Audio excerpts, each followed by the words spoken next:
Hello guys, so welcome back. Yeah, so I was saying my lists.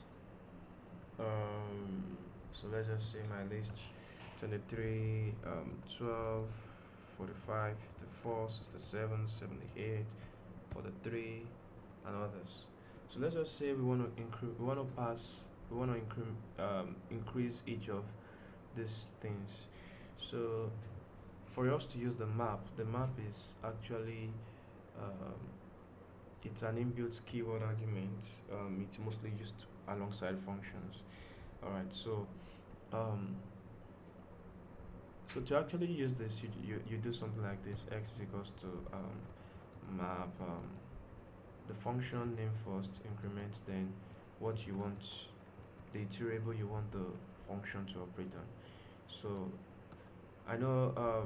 Now let me just run this so that you guys can see it yourself. Um, Let me just um, print x.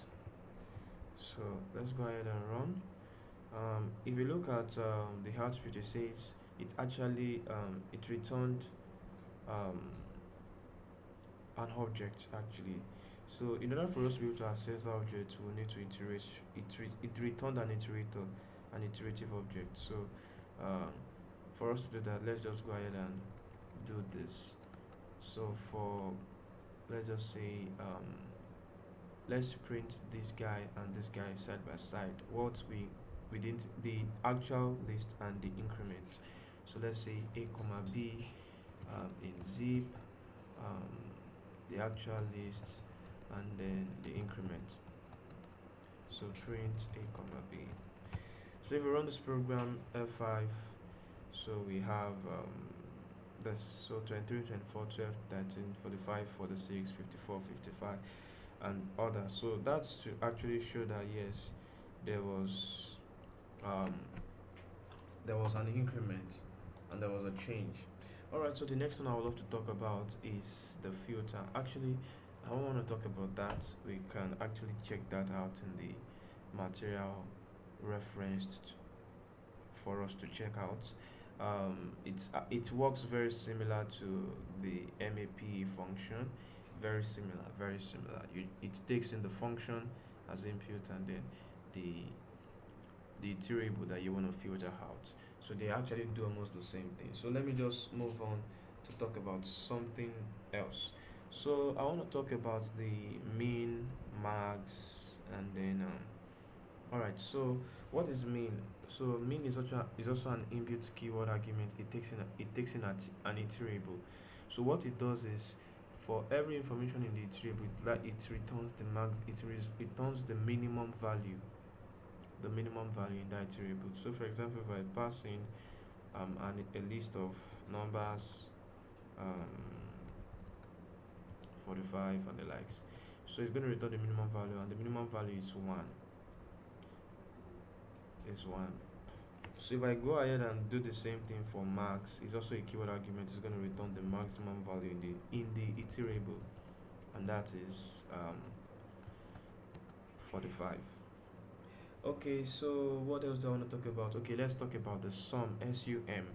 So the sum is also it takes in an iterable. So let's pass on the same iterable, 34, 1, 45. So what it does is it sums up all those numbers, 12 plus 34 plus 1 plus 45, and it returns the answer to you, and that's 92.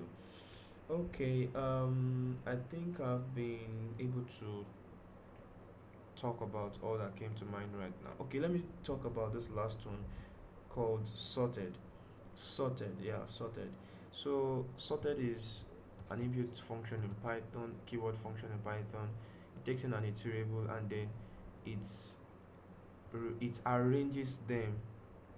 Um, it depends on whether you set your reverse to be true or reverse not to be true. So by default, it takes in um, an iterable, and it will always return them in ascending order.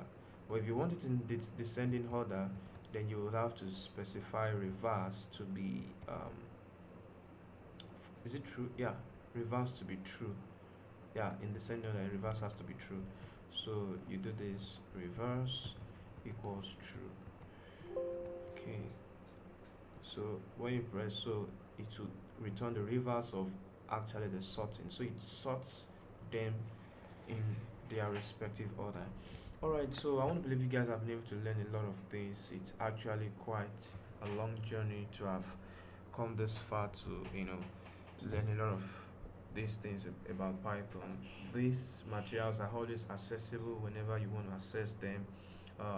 We want to believe you guys have been able to learn a lot. Please, if you do not understand anything, kindly reach out to any of the instructors on the on our on our groups so that they can attend to you, break it down for you so you can understand. So I want to believe you guys have been able to learn a lot. Please do well to keep watching the videos, share it with friends that need to understand all about these concepts, and then take good care of yourself. Bye.